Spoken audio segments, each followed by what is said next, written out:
The kids and I decided to make Christmas ornaments for the family this year.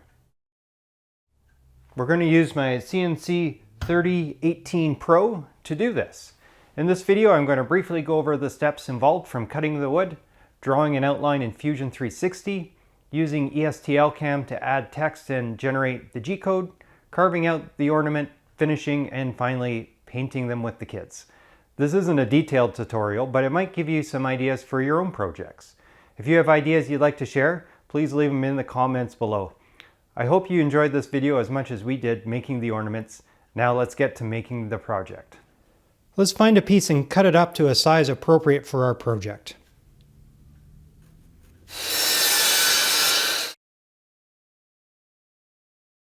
After cutting, our stock is roughly 110 millimeters by 125 millimeters by 9 millimeters.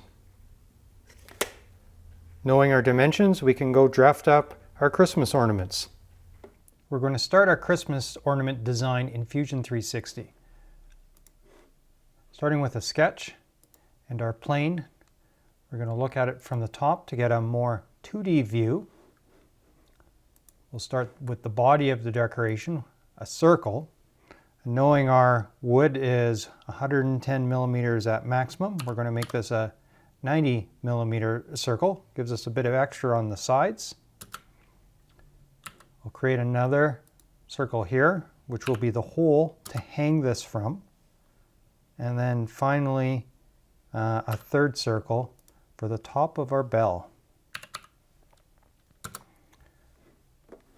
Now we'll clean up our line work. Any extra line work will create issues when we go into CAM later with our travel paths. And so this is a nice clean path for the CAM software. We'll create some nice soft corners to make the milling a little bit easier, allowing for the radius on the end mill. And the other side as well.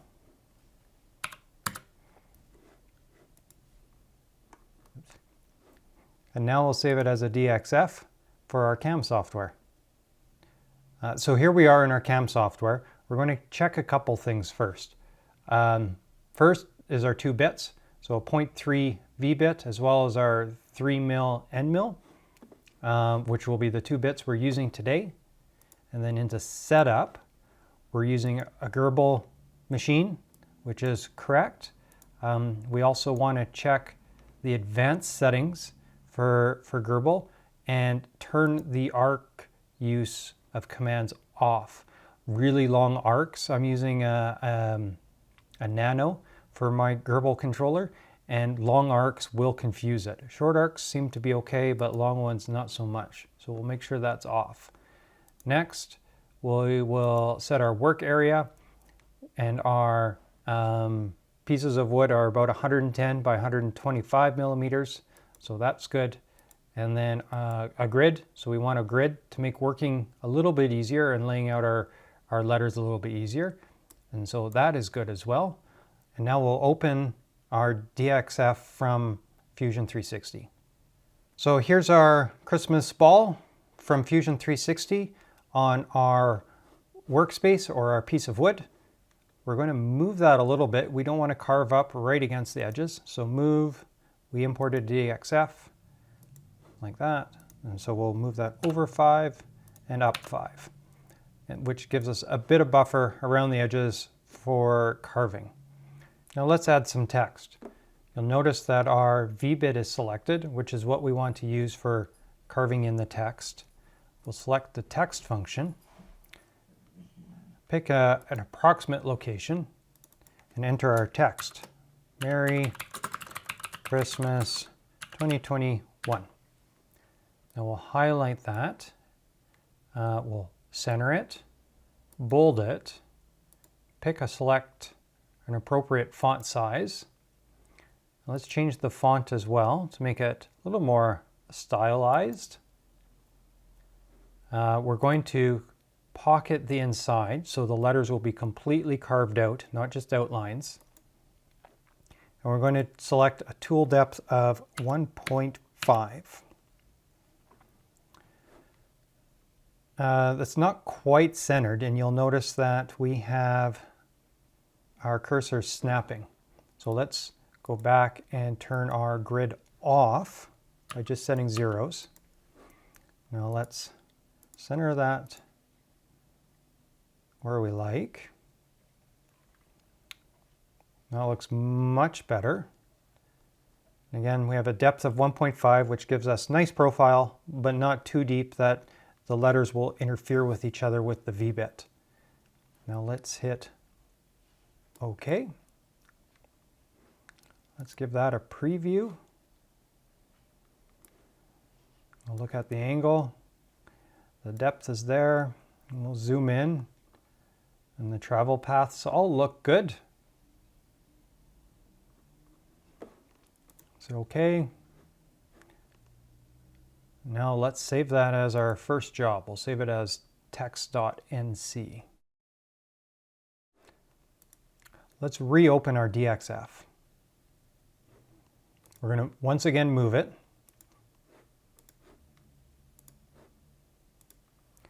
Five by 5. You'll notice that everything needs to be exactly the same. So this space, which is 5 and 5, and our 0 point is exactly the same. We're going to have to do this as 2 jobs because we're going to change bits in between the jobs. So we have to make sure all the jobs line up so we don't have any mismatch with our text and our outlines. For this job, we're going to use our end mill. We're actually going to change our Z depth to 1 millimeter at a time. I find at 1.5 when doing full width milling, it does bog down a little. So 1 millimeter, we're going to carve this as a part. So let's select our line. There we go. So our tool depth, we're going to go to 10 millimeters. Our stock, our wood that we're carving into is 9, so this will go right through. We do want tabs, so this doesn't float around, so let's go 10 by 5. And then let's pick where our tabs will go. Let's put one there and one there.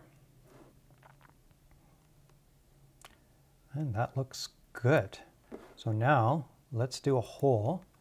This is our hole for, let's do a drill.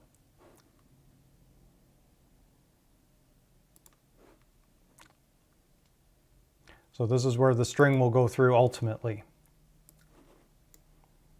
Again, 10 millimeters, so we make sure we get through our wood. And we're still on our end mill bit. Everything else looks good. Let's take a look at our preview.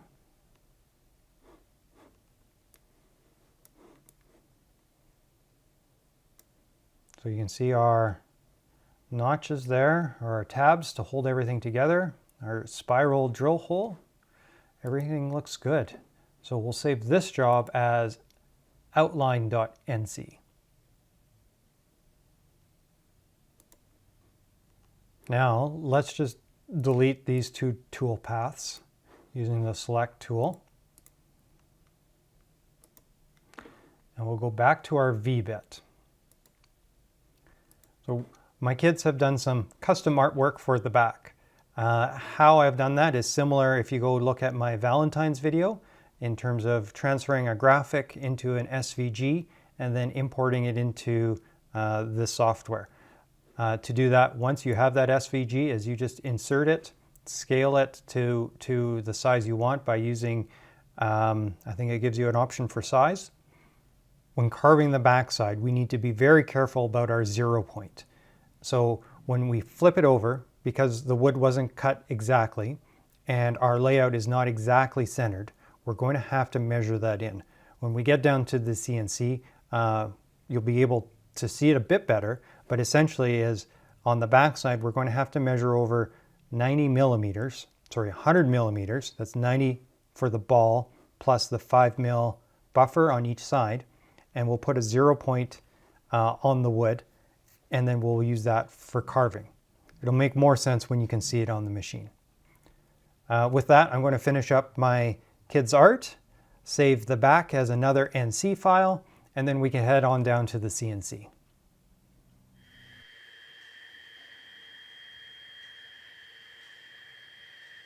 Your fingers are valuable. Always make sure the CNC is off when working on it. The spindle is loud. Make sure you protect your ears. Bits can break, so wear your safety glasses. We're getting ready to secure our wood, but it's important to remember our 0 points from our jobs. Each ornament is going to be 3 separate jobs, so we're going to have to align the 0 points to make sure we get it right.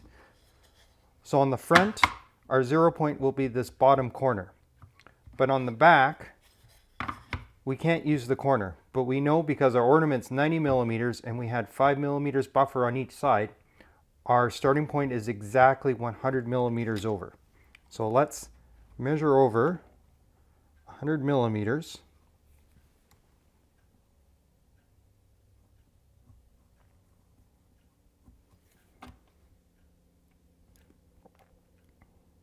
There we go. So our start point, our zeros will be right there for the back. And then for the front, it'll be this corner to start. So we have 1 job for the back and 2 on the front.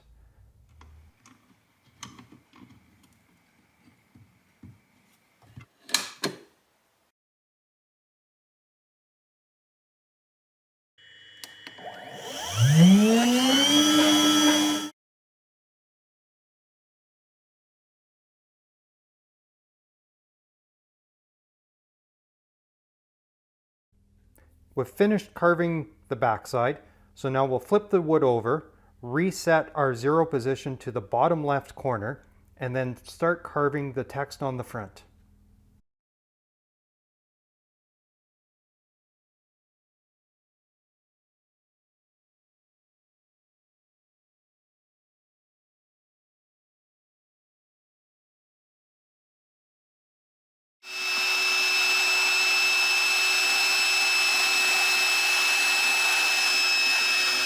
We're now ready to cut the outline, but first we have to change the bit.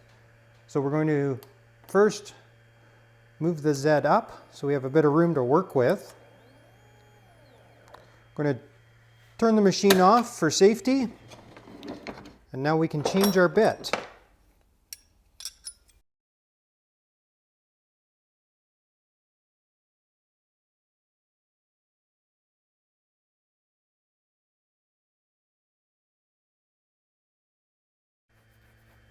We've changed our bit, powered the machine back on, and now we'll return to our 0 or home position.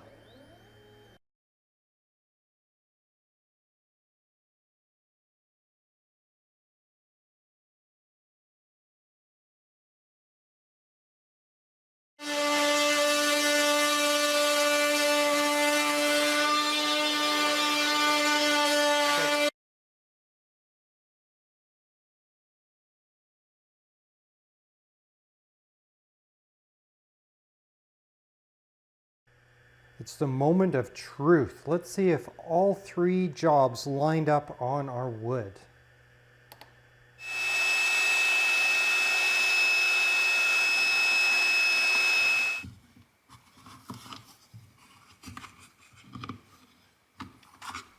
Oh, looks pretty good. We've finished carving the ornaments, and now it's time to get them ready for paint. So we have a small handsaw to cut the tabs to separate the ornament from the stock wood. We have some small files to clean out any roughness left behind in the lettering, and then some sandpaper and a sanding block to clean up any other roughness that we may find. Now let's get them ready for paint.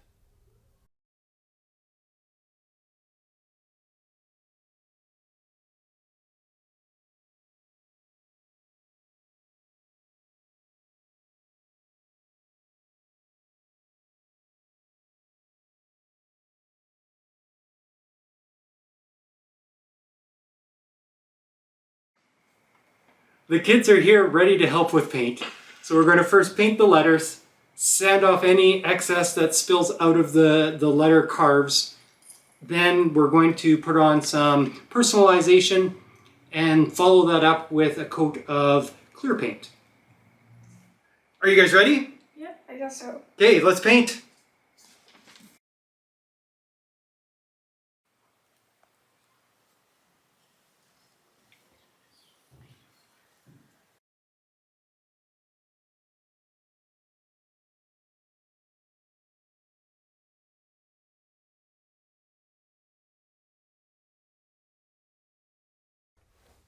We've finished painting the letters, and now we'll just give it a quick sanding to clean up any excess paint that got outside of the carved lines.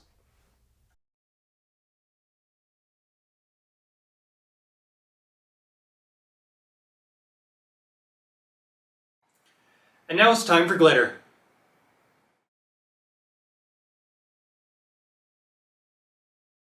Starting to look a lot like Christmas. We've finished up with the glitter, and now we're ready to apply a clear coat which will protect them for years to come.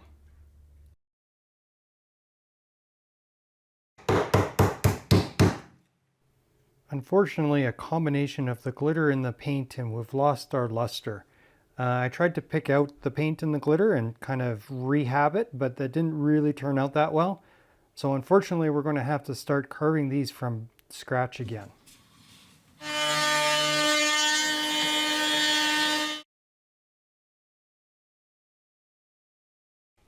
We've finished our second set of ornaments and we're ready for clear coat again. We're going to apply it very thin this time and use compressed air to blow off any excess to keep it nice and clear and to stop it from going cloudy like the last set.